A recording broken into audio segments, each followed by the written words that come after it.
तो अब की बार किसकी सरकार? न्यूज नेशन के सटीक एग्जिट पोल में जो हमारा इंटरनल सर्वे है, साफ होता दिख रहा है कि अब की बार एनडीए की सरकार और मोदी एक बार फिर। लेकिन पश्चिम बंगाल, जिससे बीजेपी ने बहुत ज्यादा उम्मीदें लगाई थी, उड़ीसा, ये क्या कुछ स्टेट कहते हैं, ये जानने के लिए सीधे चलते हैं हिमानी के पास। शुक्रिया पिनाज। तो जिस तरीके से आपने कहा कि पश्चिम बंगाल और उड़ीसा, ये दो, यहां से जो बीजेपी है वो काफी ज्यादा उम्मीदें लगाई बैठी है। तो सबसे पहले हम बात कर लेते हैं पश्चिम बंगाल की, क्योंकि चुनाव तो देश भर में हो रहा था, लेकिन सबसे ज्यादा सुर्खियां बंगाल ने ही बटोरी और सबसे ज्यादा हिंसा की खबरें भी यहीं से आई। तो यहां पर आप देखिए कि 10 से 12 सीटें मिलने का अनुमान है बीजेपी को। मतलब अगर पिछली बारी से देखें तो 8 से 9 सीटें यहां पर फायदा होता हुआ नजर आ रहा है बीजेपी को। कांग्रेस की अगर बात करें तो कांग्रेस 2 से 4 सीटों पर ही सिमट जाएगी, जबकि तृणमूल कांग्रेस की अगर हम बात करें तो 26 से 28 सीटें मिल रही है। यहां पर 5 से 6 सीटों का नुकसान पिनाज हो रहा है तृणमूल कांग्रेस को। लेफ्ट की बात करें तो 0 से 2 तक उसे आप ये कह सकते हैं कि मिल सकती है।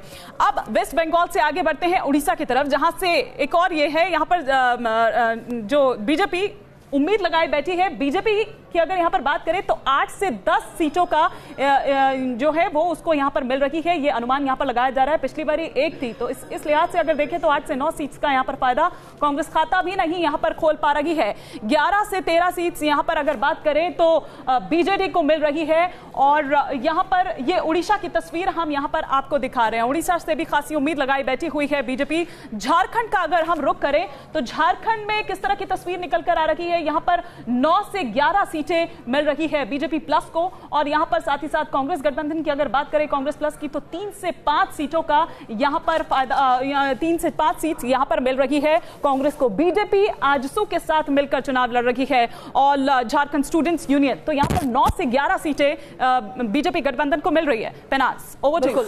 सबसे बड़ी बात यहाँ पर पश्चिम बंगाल, जहाँ काडर आपने उधार कर लिया, नेता उधार के लिए, और उसके बाद लेकिन काम बहुत किया भारतीय जनता आरएसएस ने काम बहुत किया, आरएसएस ने भी काम किया, बीजेपी ने भी काम किया। और इसी सवाल को लेकर मैं मनोज जी के पास जाना चाहूंगा। मनोज जी, क्या ममता बनर्जी के खिलाफ जो गुस्सा था, एनआरसी का जो इशू था, सिटीजनशिप अमेंडमेंट बिल को लेकर ममता ने जो स्टैंड लिया था, ये सब चीजें क्लब करके और ममता बनर्जी के खिलाफ गुस्से को क्लब करके भारतीय जनता पार्टी ने ये अलायंस कायम किया है, अगर एग्जिट पोल के इंडिकेशंस को हम सही माने तो, या फिर पोलराइज करके? नहीं, देखिए ऐसा है कि वहाँ ये जो ध्रुवीकरण हुआ वो बेसिकली एक ये भी था कि ममता को रखें या उनको हटाएं। क्योंकि आपने देखा होगा कि ममता बनर्जी जब आई थी तो तो बंगाल में जो टोटल मुस्लिम वोट है, बंगाल में 28% मुस्लिम वोट है। तो ममता बनर्जी की जो स्ट्रेटेजी थी, ममता बनर्जी की बेसिकली स्ट्रेटेजी ये थी कि वो इस वोट बैंक को अपनी तरफ आकर्षित कर सके। तो उसके लिए वो जितनी भी स्कीम लेकर आए, वो सारी की सारी स्कीम बेसिकली ऐसी थी कि जो मुस्लिम्स को अपीस करने के लिए थी। और दूसरी तरफ से लेफ्ट का वहाँ खत्म हो रहा था, कांग्रेस खत्म हो चुकी थी। पिछला अगर इलेक्शन देखें तो कांग्रेस का जो टोटल परसेंटेज ऑफ वोट था वो 10 से भी कम था, और लेफ्ट जो किसी जमाने में काफ़ी अच्छा परफॉर्म करती थी, उसका भी टोटल परसेंटेज ऑफ वोट 20 के ही करीब था। तो वो एक बिल्कुल ही एंटी मुस्लिम जो फीलिंग थी वहाँ लोगों के अंदर पहले से थी, और एक फर्टाइल ग्राउंड था बीजेपी को वहाँ अपने आप को ग्रो करने का। बीजेपी ने बड़ी मेहनत करी, कैडर वहाँ वो था, और लेकिन साथ ही साथ लेफ्ट के जो डिसग्रंटल्ड एलिमेंट्स थे, लेफ्ट के जो लोग थे जो कि ममता बनर्जी से परेशान थे, वो लोग भी एन मास बीजेपी की तरफ आकर्षित हुए। और यही कारण है कि बीजेपी को इतनी ज़्यादा सीटें मिलने की उम्मीद है। जी, एनके सिंह जी, एक सवाल इसी को हम आगे ले जाएं कि आप के पास काडर नहीं था, आपने टीएमसी के काडर को, लेफ्ट के काडर को तोड़ा, लेकिन आरएसएस ने लगातार अपनी शाखाओं की संख्या जो है वो वहां पर पश्चिम बंगाल में गांव देहात तक बहुत ज्यादा बढ़ानी शुरू कर दी थी। अमित शाह 2014 का चुनाव जीतने के बाद सबसे पहले जो आय करते हैं वो पश्चिम बंगाल पे करते हैं। तो कहीं ना कहीं आरएसएस प्लस आपने जो शुरुआत से मेहनत की उसका नतीजा है ये। देखिए, असम में आप देखें अगर हिस्ट्री, तो 15 साल में संघ ने जबरदस्त काम किया था, और दरअसल बीजेपी को एक थाली में सजा के वो सरकार दे दी। बिल्कुल। यहाँ पे भी कमो बेस क्या होता है कि बेस तैयार करती है आरएसएस, बीजेपी उसके बाद आती है। करीब 10 साल के मेहनत के बाद बीजेपी आती है, चूंकि आरएसएस का ही एक एडजंक्ट है, तो लिहाजा वहाँ पे पॉलिटिकल गेन बीजेपी को होने लगता है। यहाँ पे अगर आप देखें जिन राज्यों में आप देखें, यूपी में देखें 18.5% मुसलमान है, बिहार में 16.5% है, जहां भी 10% से ज्यादा है, वहां पे जब भी आप एग्रेसिव मुस्लिम वोइंग करते हैं, माइनॉरिटी वोइंग करते हैं, तो रिएक्शन में हिंदू कंसोलिडेट होना एक पोटेंशियल है। असम में भी आपने यही देखा, क्योंकि ममता बनर्जी, बड़ा आसान पड़ता है मुस्लिम वोइंग के लिए कि आप कुछ ना करिए, नमाज जब हो रहा हो तो आप चुप हो जाइए, कुछ सिंबोलिज्म होता है। हाँ, मुहर्रम और दुर्गा पूजा को लेकर भी आप इतना बड़ा विवाद खड़ा किया, अभी जय श्री राम बोलने पर आपने विवाद खड़ा किया। अब यहां से होता क्या है कि हिंदू, अब एक कंसोलिडेशन जो 1984 से शुरू हुआ था राम मंदिर आंदोलन के बाद, उसने देखा कि भाई ये अपीजमेंट के लिए ये कर रहे हैं, ममता ने भी यही किया, तो जो कंसोलिडेशन होता है वो बहुत एग्रेसिव कंसोलिडेशन होता है। तो बीजेपी को पका पकाया कैडर भी मिल गया, क्योंकि एक बड़ा हिंदू वर्ग था जो कि नाराज हुआ कि भाई ये क्या हो रहा है, और ये कांग्रेस से भी नाराज हुआ। आज ये देख रही है बीजेपी का अगर 31% आ रहा है तो ये कम्युनलाइजेशन नहीं है, आप करें तो कम्युनलाइजेशन है, कम्युनलाइजेशन नहीं है, वो सेकुलरिज्म है, लेकिन बीजेपी करे तो कम्युनलिज्म है। तो बहुत सिंपल सी बात है कि रिएक्शन समाज का हुआ, और वेस्ट बंगाल में समाज ने अचानक बीजेपी को, आप जो कि 11-12% मुश्किल से मिलता था, आज आप 20-25% पे पहुंचा रहे हैं। इसका सीधा मतलब है कि रिएक्शन हुआ। लेकिन अभिलाष जी, बीजेपी ने नहीं, देखिए, मैं, आप दीपक भी जी ये भी जानते हैं कि भारतीय जनता पार्टी के कद्दावर नेता कैलाश विजयवर्गीय को वहां पर लगा के पिछले कई दिनों से, मतलब 2-3 साल से तो मैं देख रहा हूं लगातार भारतीय जनता पार्टी, इनफैक्ट 5 साल से लगातार, 5 साल, तो हर स्तर पे उन्होंने काम किया, मेहनत करी, और भारतीय जनता पार्टी की कोई जड़ें वहां पर नहीं थी, तो उन्होंने प्रोग्राम्स किए, लोगों को इकट्ठा किया, और एनके सिंह साहब कह रहे हैं वैसा, या जैसा पिनास कह रही है, तो आरएसएस ने वहां की शाखाओं को किया होगा। लेकिन भारतीय जनता पार्टी ने एक पॉलिटिकल मैसेज भी देने की बात करी कि यदि ममता को कोई चैलेंज कर सकता है तो भारतीय जनता पार्टी कर सकती है, और लगातार अमित शाह और मोदी जी वहां जाकर उन्होंने भारतीय जनता पार्टी को एक प्लेटफॉर्म दिया। तो जिन लोगों को ममता से नाराजगी थी उनको एक ऑटोमेटिक वो मिल गया, लेकिन ये काम कांग्रेस ने नहीं किया। कांग्रेस भी कर सकती थी ये काम, कांग्रेस कर सकती थी, लेफ्ट कर सकती थी, कोई भी कर सकता था। दीपक जी, मैं एक चीज आपसे, आपने तो लेफ्ट की सरकारों को कवर किया होगा। आप देख रहे हैं कि 3 साल से किस तरह संघ के लोग मारे जा रहे थे, वो संघ के थे, वो बीजेपी के नहीं थे।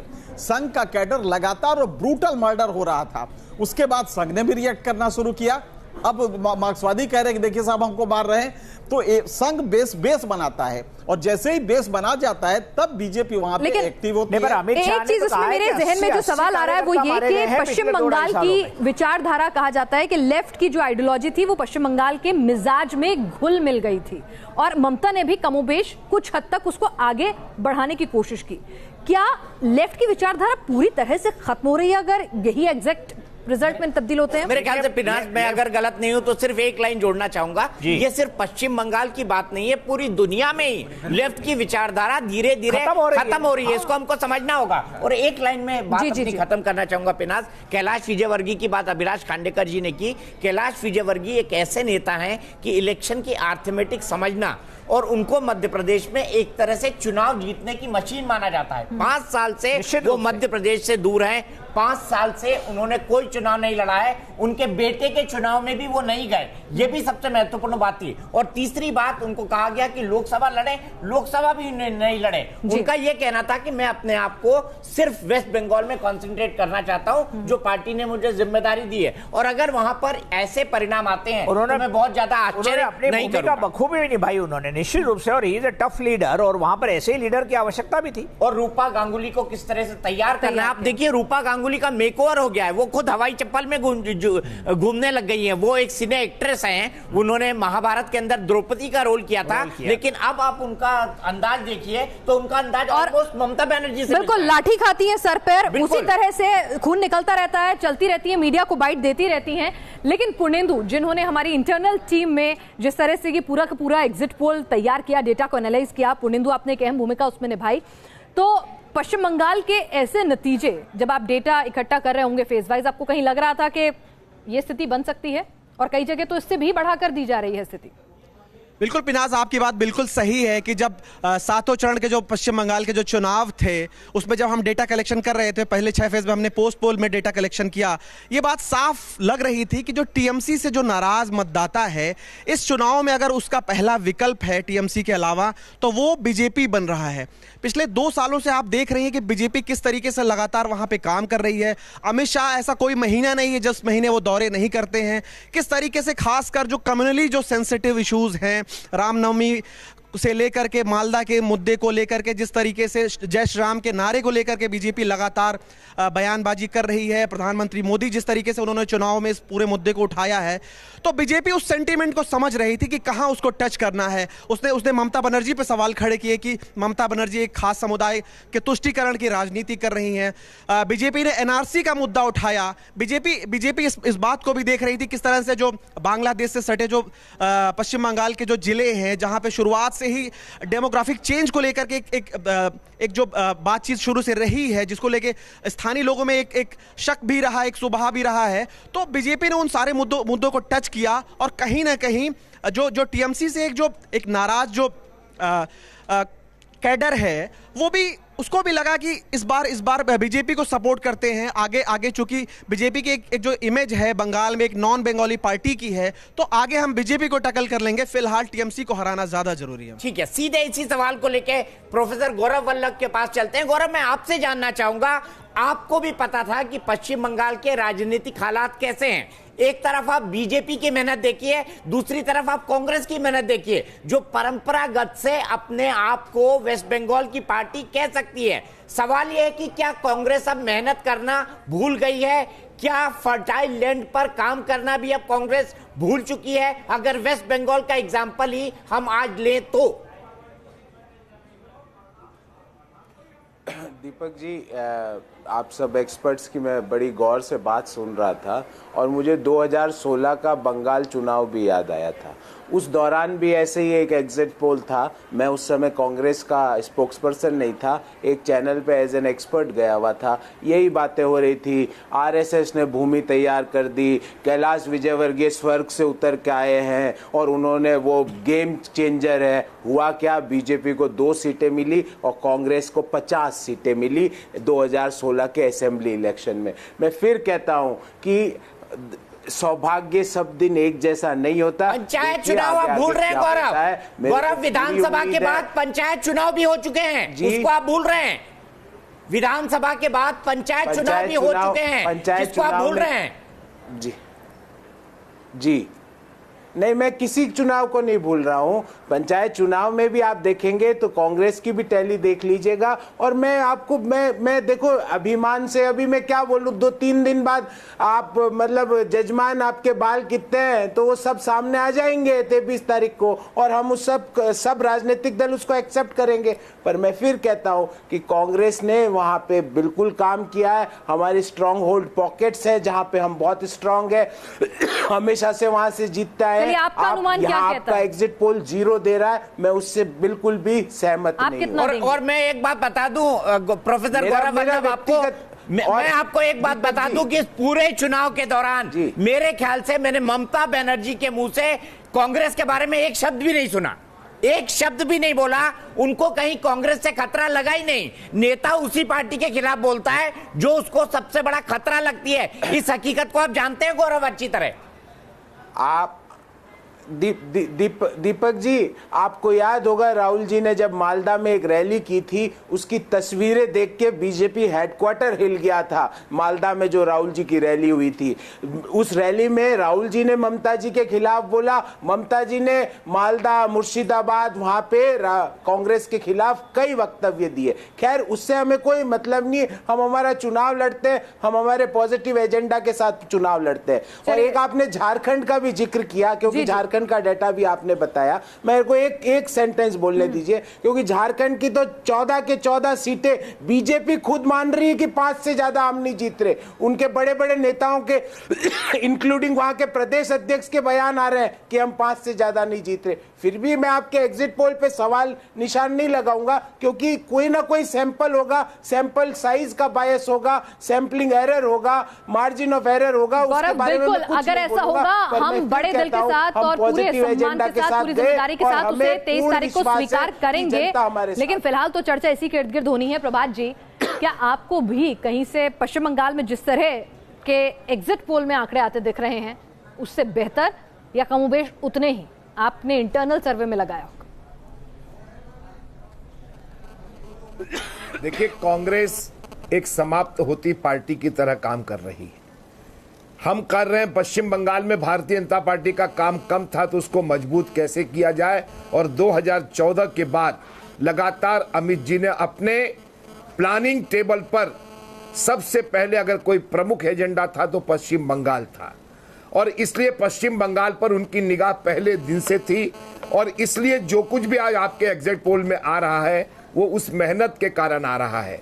एक नहीं अनेक लोग वहां पर लगाए गए और सब तरह से वहां पर आज नंबर 2 की पार्टी कहने के लिए हमने कितनी मेहनत की होगी हमारी पार्टी के कार्यकर्ताओं ने।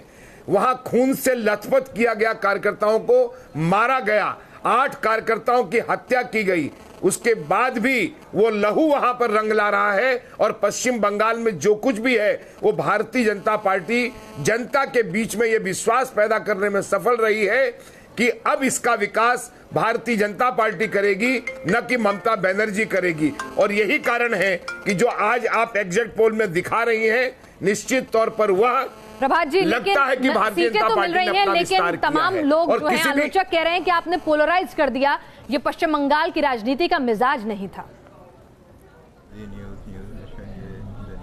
देखिए, कांग्रेस तो सदैव कहेगी और भी पार्टी कहेंगे जब जमीन घिसकती है। एक समय था जब कांग्रेस के पास 405 सीटें हुआ करती थी और हमारे पास 2 सीटें हुआ करती थी। आज स्थिति क्या है? देश में कांग्रेस और अन्य पार्टियां ये समझ नहीं रही है कि लोगों का मन बदल रहा है, मस्तिष्क बदल रहा है, लोगों का विश्वास मोदी जी और भाजपा पे बढ़ रहा है। ये उन्हीं के तो मैदान में हम जा रहे हैं, हम कोई नया मैदान उन्हीं के मैदान में से बना रहे हैं। और इसलिए भाजपा एक विश्वसनीय पार्टी है। कांग्रेस के गौरव जी हो या राहुल जी हो, कोई ये मानने को तैयार होंगे ये पार्टी भाजपा ही है जो पार्टी है, बाकी सब पारिवारिक पार्टी है, परिवार के तौर पे चलाते हैं। परिवार मानेंगे क्या राहुल गांधी अपनी दुर्गति पे इस्तीफा देंगे 23 तारीख को? नहीं देंगे, क्योंकि ये परिवार का पार्टी है। हम पार्टी चलाते हैं, वो परिवार चलाते हैं। ठीक है।